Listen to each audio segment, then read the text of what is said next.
Hello friends, good evening everyone. So welcome to msboard.com। ये video हम लोग लेकर आए हैं इसके हम लोग का टारगेट है कि 10 डेज स्ट्रैटेजी पे हम लोग काम करेंगे। 10 days strategy for the IBPS PO। जैसा कि आप सभी को पता है कि एग्ज़ाम 3 अक्टूबर और 10 अक्टूबर को है,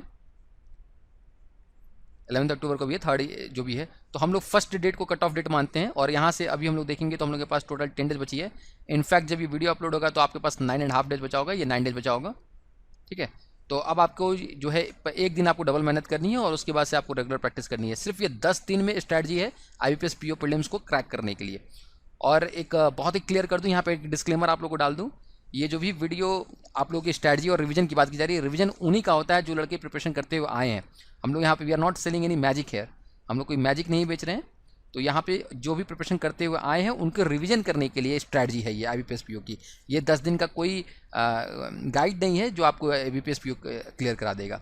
तो स्ट्रैटेजी रिवीजन की कैसे स्ट्रैटेजी रहेगी इस पर एक बार हम लोग देखते हैं। देखो, हम लोग पूरी जो है 10 डेज जो की बची हुई है, ठीक है, उसमें आप फर्स्ट डे अगर डबल मेहनत करोगे, बाकी आपके 9 डेज का जो पैटर्न मैं बता दे रहा हूँ एकदम फिक्स रहेगा कि आपको टोटल 3.5 आवर्स और प्लस 5.5 टोटल 4 आवर्स की प्रिपरेशन करनी है आपको अपने IBPS ये इसकी प्री एग्ज़ाम के लिए, IBPS PO के एग्ज़ाम के लिए, सॉरी।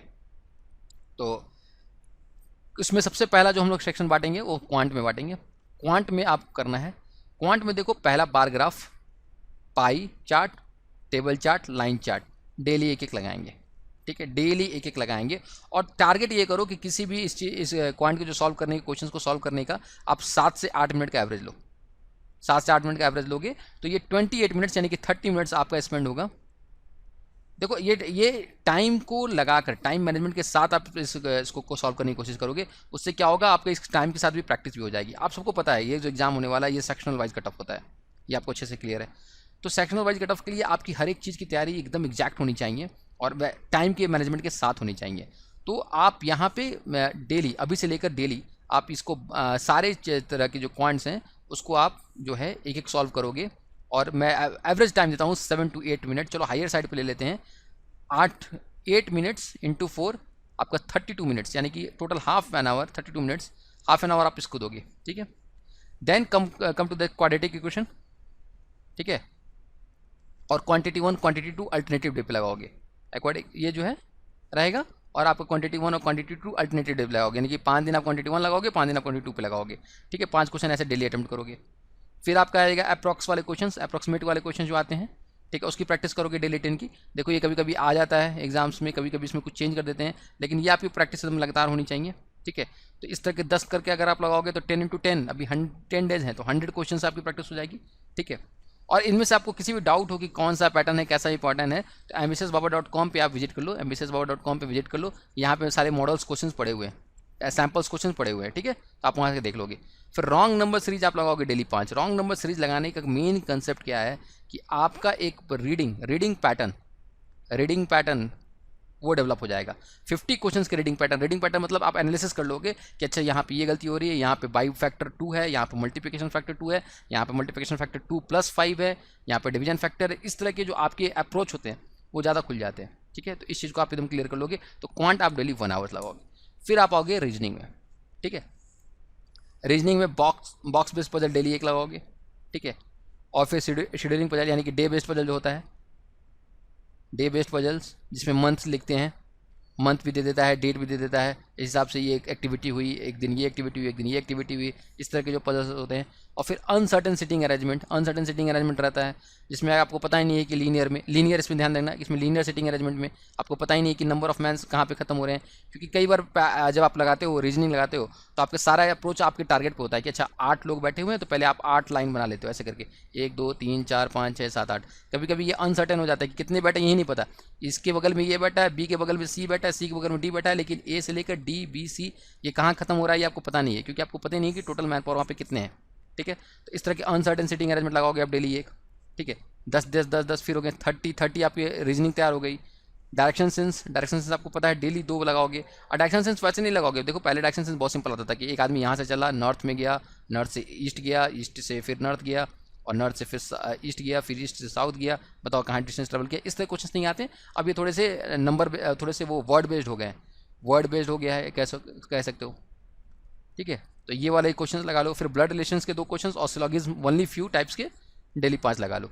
तो अभी इससे आपको देखो 20 और ये 50, तो नंबर ऑफ क्वेश्चंस देखो। अभी टारगेट आप लोग याद रखो, अभी टारगेट आपका सिर्फ ये है कि आप जो भी क्वेश्चन सॉल्व कर रहे हो, इस क्वेश्चन को आपकी प्रिपरेशन हो चुकी है, आपकी प्रिपरेशन हो चुकी है, ठीक है। अब आपके क्वेश्चन सॉल्व करने से, different type of question solve करने से आपके जो डायमेंशंस है, जो थिंकिंग डायमेंशन है, थिंकिंग डायमेंशंस को डेवलप करना है। थिंकिंग डायमेंशंस को डेवलप ये करना है कि नए नए तरीके के क्वेश्चंस को अप्रोच करना है। नए नए क्वेश्चन को अप्रोच करने से आपका फ़ायदा क्या होगा, आपका एग्जाम में जाने से पहले आपकी ब्रेन की पूरी प्रैक्टिस हो जाएगी, पूरी एक्सरसाइज हो जाएगी। भाई जिम जाते हो, बॉडी की एक्सरसाइज करते हो, ठीक है, सब जगह करते हो ना, कुछ भी अगर डांस रिहर्सल है तो डांस की प्रैक्टिस करते हो, तो ये आपकी ब्रेन की एक्सरसाइज बहुत जरूरी है। और ब्रेन की एक्सरसाइज के लिए सबसे ज़्यादा जरूरी है कि आपकी ब्रेन ज़्यादा से ज़्यादा वर्क करे, और वो तब करेगा जब आप डिफरेंट तरीके के क्वेश्चन को सॉल्व करोगे, ठीक है। उसके बाद से क्या कहते हैं, एडिटोरियल पे आ जाओ। उसके बाद से 1.5 आवर्स डेली बेसिस पे आप एडिटोरियल्स को दोगे। 2 एडिटोरियल डेली, एक हिंदू से और एक इंडियन एक्सप्रेस से, याद रखना, एक हिंदू से और एक इंडियन एक्सप्रेस से डेली एडिटोरियल पढ़ोगे 1.5 आवर्स। देखो मैं इस पे इंग्लिश पे 1.5 आवर्स आप लोग को इसलिए जोड़ देने के लिए दे रहा हूँ क्योंकि क्वांट और रीजनिंग में आपके जितने भी क्वेश्चन सॉल्व होंगे वो परफेक्ट सॉल्व होंगे, जैसे मैं बता चुका हूँ। इंग्लिश में क्वेश्चन जो होता है वो थोड़ा सा एजम्पशन बेस्ड होता है। तो एजम्पशन आपकी कब डेवलप होगी, जब आप ज़्यादा से ज़्यादा रीडिंग हैबिट डेवलप कर चुके हो। रीडिंग हैबिट डेवलप करने के लिए ये जो 10 डेज है ये आपके लिए बहुत इंपॉर्टेंट है।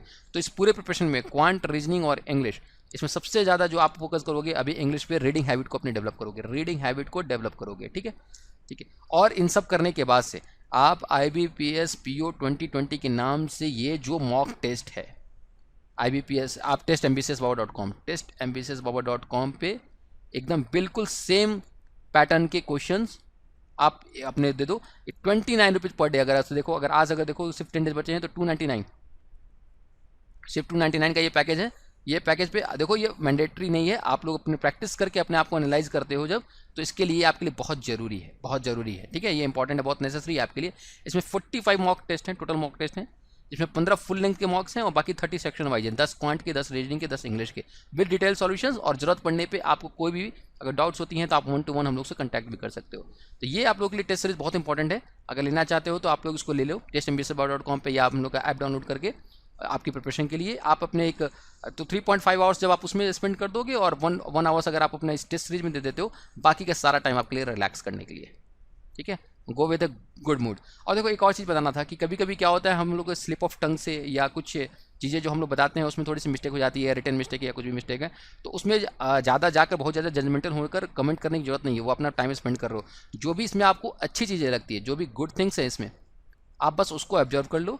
जो बैड थिंग्स आप उसको रहने दो, कोई दिक्कत नहीं है। उसमें अपने बैड थिंग्स में आप इन्वॉल्व हो जाते हो और अपने टाइम स्पेंड करते हो। इतना समय बचा नहीं है, सिर्फ 10 डेज बचे हुए हैं। तो जो भी आप लोग को इसमें सही लग रहा है आप उसको यहाँ से ग्रैब्स करो और आगे कंटिन्यू कर लो अपनी प्रिपरेशन को, ठीक है। ये कमेंट सेक्शन में ज़्यादा टाइम से वेस्ट करने से फ़ायदा है नहीं, ठीक है, क्योंकि हम लोग वीडियो बना देते हैं, सबके स्लिप ऑफ टंग हो जाता है, कुछ भी हो जाती है, थोड़ी बहुत गलती हो जाती है, तो उसके लिए कोई प्रॉब्लम नहीं। आप इसमें से जो भी चीज़ें आपके लिए ज़रूरी है, जो आपके लिए इंपॉर्टेंट है, आप उसको लेकर आगे बढ़ो।